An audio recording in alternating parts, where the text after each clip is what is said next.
At 6:40 on a gray November morning, my daughter-in-law set her wet raincoat down on the kitchen table, right on top of the newspaper I was reading, and told me to have it dry cleaned before noon. "You've got nothing else to do anyway," she said, not even glancing at me. I folded my newspaper, stood up, and looked at my son, who was standing in the doorway, with his arms crossed. I said, "Dad," he said, "just do what she asked. Or honestly, maybe it's time you found your own place." I smiled. I walked to the hall closet, took out the suitcase I had packed 4 days earlier, and left through the front door, without another word. 6 days later, my phone had 32 missed calls on it. Before I go any further, friend, I want to thank you for being here with me this morning. Wherever you're tuning in from, drop it in the comments. I read every single one, and it means more to me than you know to have this little bit of company while I tell you what happened. A quick note before we start. This story contains fictional elements, crafted for entertainment and reflection. Any resemblance to real people is coincidental, but I promise you, every lesson in it is real. My name is Walter Higgins. I'm 68 years old, and for 41 years I ran a small hardware store on the corner of Fenwick and 3rd, in a town in upstate New York you've probably never heard of. Everyone in town called me Wally, from the hardware store. That was who I was to them. A man in a canvas apron who knew the difference between a Phillips head and a flathead, who could tell you which paint would hold up against a New York winter, who kept a jar of butterscotch candies on the counter for the kids who came in with their fathers on Saturday mornings. What almost nobody knew, not my neighbors, not the mailman, not even most of my own family, was that the hardware store had been the smallest part of what I built. Underneath it, quietly, patiently, for 3 decades, I had been buying up small commercial properties along 3rd Street. Storefronts nobody wanted. A parking lot behind the old movie theater. Half a city block that the town eventually needed for its transit expansion, which I sold back to the municipality for more money than I ever expected to see in one check. I put almost every dollar of it into a trust, set up by a lawyer named Grant Aldous, a careful, quiet man I'd known since he was a boy, sweeping up in my store for spending money. Grant knew everything. Nobody else did. Not because I was ashamed of it, but because Margaret, my wife, who I lost to cancer 3 years ago, always said that money changes how people look at you, and once they know, they can't unsee it. I wanted to be looked at as her husband, as my son's father, as Wally from the hardware store, for as long as that was possible. Margaret used to say the truth would find its own time to come out. She was right. It did.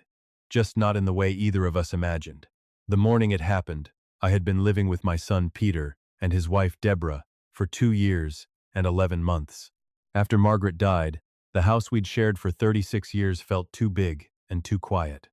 And Peter had insisted, practically begged, that I come stay with them. "You shouldn't be alone in that house, Dad," he'd said. And at the time, I believed he meant it out of love. Maybe he did, in the beginning. I sold the house foolishly, I see now.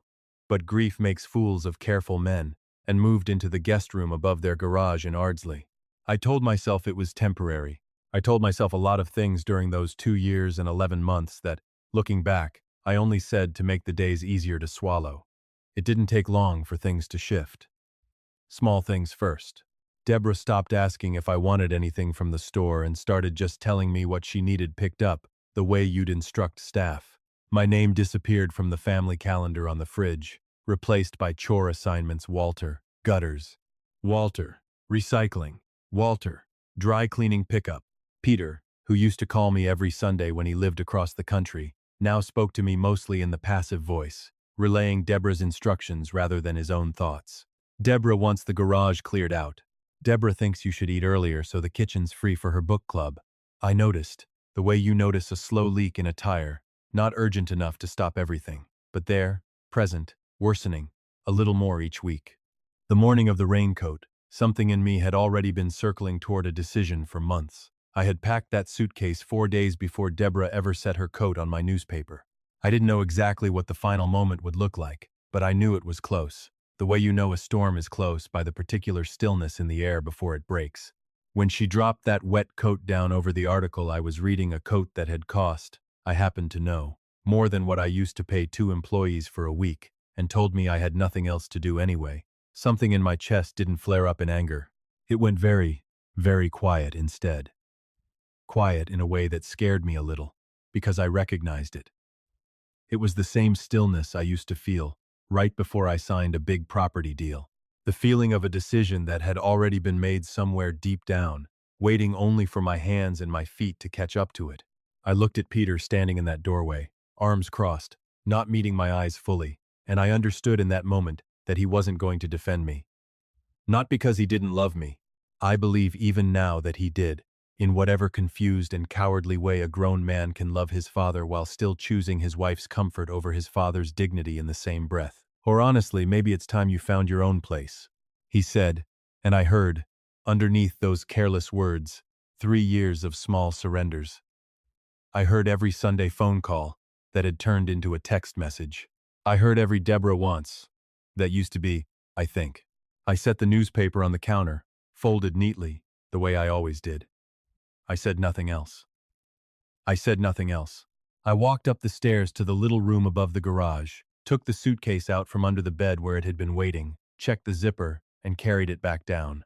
Deborah was in the living room, already filming something on her phone, angling it so the morning light caught the vase of flowers on the table, her voice bright and performative in a way it never was when she spoke directly to me.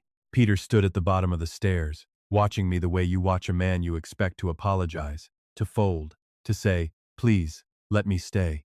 I put on my coat. I smoothed the collar the way Margaret always used to fix for me before I walked out the door to open the store each morning. I turned to face my son one final time. "You said find my own place," I told him. "I'm going." Something moved behind his eyes for half a second, not quite regret. Not yet, just the flicker of a man beginning, too late, to understand what he'd just done. I opened the door. The November air was sharp and smelled like wet leaves and wood smoke from somewhere down the block. I stepped out onto the porch, and I did not look back. A car was already waiting at the curb. Not a taxi, a black sedan, and behind the wheel sat a man named Curtis, who had driven for me on the rare occasions I needed it for almost 15 years, ever since the days I first started closing property deals that required me to look a certain way in certain rooms. Curtis had gotten a call from Grant 3 days earlier, the same day I finally told my lawyer that the time had come. Curtis stepped out, took the suitcase from my hand without a word, the kind of gesture between two men who have worked together long enough that words have become unnecessary. "Morning, Mr. Higgins," he said. "Morning, Curtis," I answered, and got into the back seat, and let out a breath I don't think I had fully released in almost 3 years. We drove 40 minutes into the city, to a hotel called the Radcliffe, a quiet, elegant place with dark wood paneling and a doorman who greeted me by name, because I had, in fact, been a guest there many times before over the years, always under circumstances my son and daughter-in-law knew nothing about. My room had been booked for 3 weeks. End quote. 3 weeks, because that was roughly how long Grant estimated it would take for what we called, simply between the two of us, the unwinding, to fully take effect. I rode the elevator up alone, and when the doors closed, I looked at my own reflection in the polished brass and felt something I hadn't felt in a long, long time. Not triumph exactly. Something quieter and more painful than triumph. The particular ache of a man who has finally done the right thing for himself, far, far too late, and grieves every one of the years it took him to get there. 2 days after I left, Grant Aldous began what he liked to call, with a lawyer's dry humor, administrative housekeeping. The truth was much simpler than the language made it sound. For 11 years, since Peter and Deborah bought their house in Ardsley, I had quietly co-signed their mortgage, a fact neither of them knew, because Grant had structured it through one of my holding companies rather than my personal name, at Margaret's specific request, back when Peter was just starting his career and needed the help but was too proud to accept it directly from his father. I had also been paying, without either of them realizing it, the difference between what their joint income could actually support and what their lifestyle had quietly grown into the newer car in the driveway, the private school deposit for their daughter, the country club membership Deborah had insisted on the year before. None of it flowed through my name where they could see it. It moved through the holding company, appearing to them, if they thought about it at all, as some benevolent mystery of good fortune and careful budgeting. I let them believe that. I let them believe a great many convenient things, for a great many years, because I loved my son, and because Margaret, before she passed, made me promise I would always make sure he was taken care of, no matter what. I kept that promise. I just never told him how. That promise did not require me to keep being treated like hired help in his kitchen. The first thing Grant did was let the automatic subsidy on the mortgage difference lapse. It didn't cut them off entirely. Grant is not a cruel man. And neither, despite what you might be thinking right now, am I, but it returned their monthly obligation to what their actual combined income could support, which meant, for the first time in 11 years, Peter and Deborah were going to have to look honestly at what they could and could not afford. The second thing, a little more pointed, was that I called the school and withdrew the standing arrangement I'd made, again anonymously, years earlier, to cover half of their daughter's private school tuition. My granddaughter, Lily, is 9 years old, and I want to be very clear with you, friend, listening to this right now. None of what came next was ever, for one single second, about punishing that little girl. Grant and I made certain of that, and you'll understand exactly how by the end of this story. But her parents needed, for the first time in a long while, to feel the actual weight of the life they had built on a foundation they didn't know existed. I learned what happened at their house not from Peter, and not from Deborah, but from Curtis, 3 days later. He called me at 7:45 in the morning, his voice carrying that same measured calm he always used when he had something heavy to say. "Mr. Higgins," he said. "The BMW's gone. Repo truck came by yesterday evening. I was sitting at the small writing desk in my hotel room, a cup of black coffee going cold in front of me, morning light slanting thin and pale through the curtains. I'd been awake since 5:30, old habit from 4 decades of opening the store before the sun was fully up. End of calm. End of calm. The lease was under one of the holding company names. I said, "That's right," Curtis said. "The company stopped covering payments 2 weeks back, once the review started. Guarantor got flagged. They came for it clean, no drama, just hooked it up and drove off." "And Deborah's car?" I asked. "Untouched," Curtis said. "That one's in her name outright. Always has been." Good, I thought. That was exactly as it should be. Two, two, two, two, two, two, two. Whatever else was true, I had never once wanted to strip a woman of what was legally, fairly hers. I wanted her, and my son, to finally understand the difference between what they had built themselves and what had quietly been built for them. 2 weeks into what Grant and I privately called Phase 1, my phone started ringing. First a handful of calls from numbers I didn't recognize, Peter's old landline, a blocked number that turned out to be Deborah's mother. Then, on a Tuesday afternoon, 17 calls in a row from Peter's cell phone within the space of about 90 minutes. I let every single one of them go to voicemail. Not out of spite. I simply wasn't ready. There is a difference, and I want you to hear this clearly, between running away from your family and giving yourself the room to stand up straight before you face them again. I needed that room. I had spent almost 3 years without it. It was Grant who finally told me, gently, about a week later, sitting across from me in his office with that particular expression lawyers get when they're about to deliver something they know will hurt. "There's something else you should probably see," he said, and turned his laptop toward me. It was Deborah's social media page, a page I hadn't known existed, with nearly 90,000 followers, built almost entirely around videos of what she called elevated family life.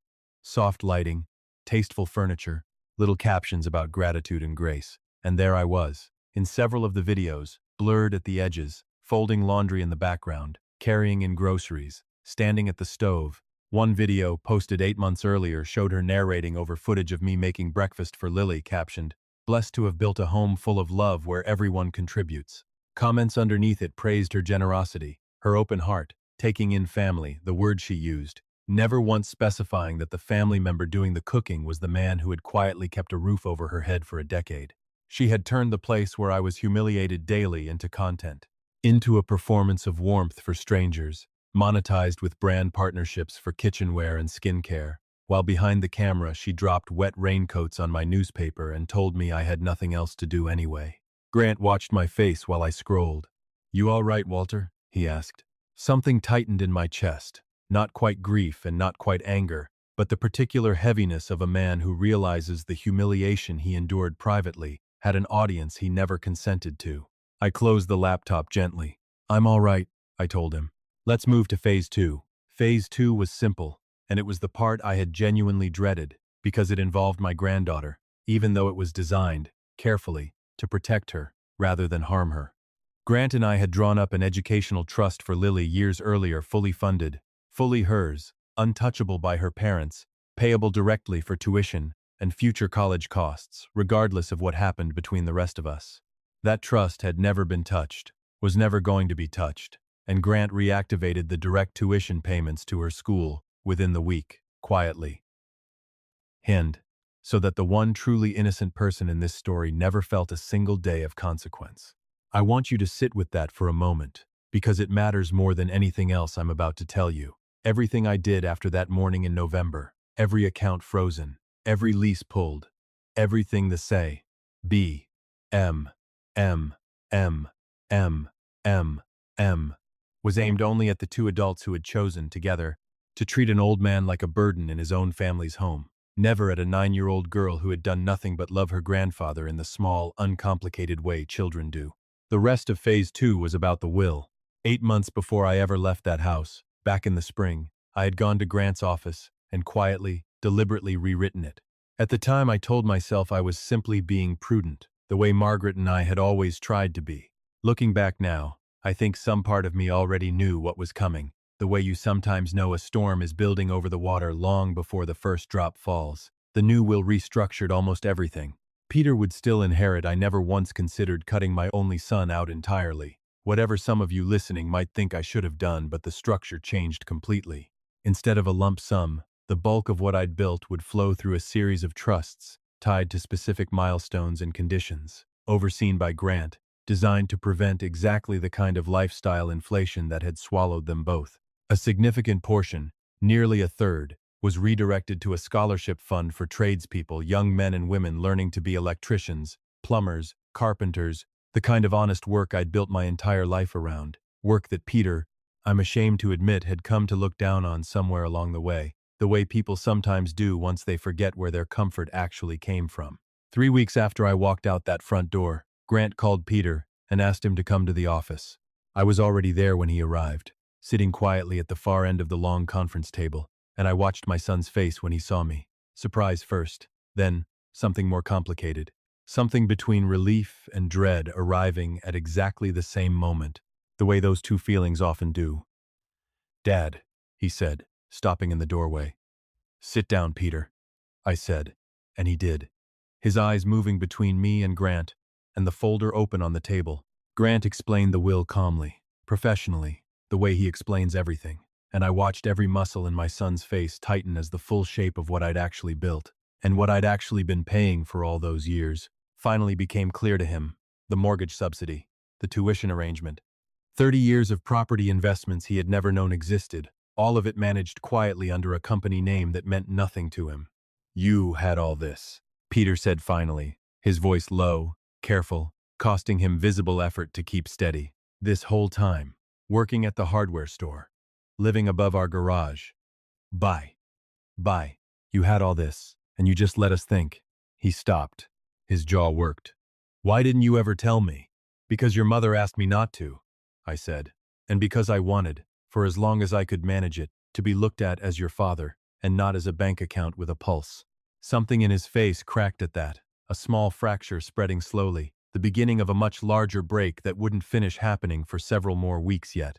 I won't pretend the weeks after that were easy, or clean, or that there was a single dramatic scene where everything resolved itself the way it might in a movie. Peter called me repeatedly over the following month. Some of those calls I answered. Some I still let go to voicemail, because I needed to watch, not just listen, to see whether what was changing in him was real, or simply the panic of a man who'd realized his comfortable life had a hidden foundation that had just been pulled out. Deborah, for her part, never called at all, not once. I heard through Grant, and later through Peter himself, that she had grown angrier rather than reflective, that she'd called me controlling, manipulative, said I had engineered the whole situation to humiliate them publicly, conveniently leaving out the part where she was the one who'd built a following by filming me in her kitchen without ever once asking permission. It was Lily, in the end, who cracked something open that neither of the adults in this story had managed to. 6 weeks after I left, Peter brought her to see me at the hotel, on a Saturday, without telling Deborah where they were going. She ran across the lobby in her winter coat and threw her arms around my waist the way she used to when she was small enough that I could still pick her straight up off the ground. "Grandpa, why don't you live with us anymore?" she asked, looking up at me with the kind of open, uncomplicated question only a child can ask, one that goes straight past every careful adult explanation and lands right in the center of the truth. I looked at Peter over the top of her head. He looked back at me, and for the first time since that morning in November, I saw something in his eyes that wasn't defensiveness or shock or calculation. I saw shame, plain and unguarded, the kind a man can't perform for an audience because it's only there when he thinks no one important is watching. Except someone was watching. His daughter was standing right between us, waiting for an answer neither of us was ready to give her yet. We sat in the hotel restaurant for almost 2 hours that afternoon while Lily colored in a book Curtis had thoughtfully bought for her in the gift shop downstairs. Peter talked, really talked, for the first time in years. He told me things I hadn't fully let myself hear before, how frightened he'd been when Deborah's expectations started outpacing what he could actually provide. How he told himself constant small compromises, letting her speak to me the way she did, going along with the chore chart, the calendar, all of it, were just easier than confrontation, the way water finds the path of least resistance without ever noticing it slowly carving out a canyon. I told myself I was keeping the peace, he said, staring down at his coffee. I wasn't. I was just choosing the version of peace that didn't cost me anything, and it cost you everything instead. I didn't say much. Some things, when a person finally arrives at them on their own, don't need you to agree out loud. They just need to be received, quietly, the way you'd receive something fragile someone finally trusts you enough to hand you. It took another 2 months, and a separation from Deborah, that Peter initiated himself, before I felt the ground under our relationship become something solid enough to build on again. I'm not going to sit here and tell you Deborah was some cartoon villain who got some grand, satisfying comeuppance, because that isn't honest. And honesty is the only thing I have left to offer you after everything I've just told you. She kept the house. I made certain of that through the divorce, because whatever her failings, she is Lily's mother, and Lily needed stability more than anyone involved, needed to feel avenged. She lost her audience eventually, the way these things sometimes do. A follower discovered, through public records, some of the real story, and what had once been elevated family life content quietly became something people stopped wanting to watch. I take no particular joy in that. I'd be lying if I told you I felt nothing at all. 8 days before Christmas, I called Peter and asked him to meet me at a small shop on Delancey Street, a narrow storefront squeezed between a bakery and a dry cleaner, run by a man named Ezra Lindquist who had been repairing clocks and pocket watches there for almost 40 years. Look for the clock in the window, I told him. 11 o'clock. He was there at 10:50, collar turned up against the cold, his breath fogging in the frozen morning air. And when I stepped out of Curtis's car, something moved across his face, relief and nervousness arriving together, the way they always do when a thing you've been both dreading and hoping for finally shows up in front of you. Dad, he said. Peter, I said, and we went inside. The shop smelled of machine oil and old wood, and something faintly sweet underneath it, the particular scent that comes from dozens of mechanisms, quietly keeping their own time in the same small room. Grandfather clocks stood along the walls like patient old men. Ezra looked up from behind the counter and gave a small nod of recognition. Right on time, Mr. Higgins, he said, and went back to his work, giving us the privacy of his attention elsewhere. I reached into my coat and took out a small parcel wrapped in brown paper, tied with plain string, that I had carried with me for 8 days, waiting for the right morning to finally hand it over. Inside was a pocket watch, Margaret's father's watch. Actually, the one thing of real sentimental value I had kept entirely separate from every trust, every holding company, every careful legal structure Grant had ever built for me, along with a letter I had written the week I first checked into the Radcliffe. Before I had any idea how any of this would end, Peter's hands weren't steady when he opened it. He read the letter standing right there at the counter while all those clocks kept their 100 separate rhythms around us. And when he reached the part where I wrote about counting missed Sunday calls instead of resenting them, his chin dropped for just a moment before he gathered himself back. When he reached the last line, where I'd written, "I forgive you, and I am asking you to let me be your father again, not your landlord's ghost," his eyes filled and overflowed, and this time he didn't wipe them away, like he'd finally decided he wasn't going to pretend the grief wasn't sitting right there between us in the open. "I don't know how to fix what I let happen," he said, his voice wrecked and honest, in a way I hadn't heard from him in years. "You don't fix it," I told him. "That's not how any of this works. You don't get to go back and undo it." Oh,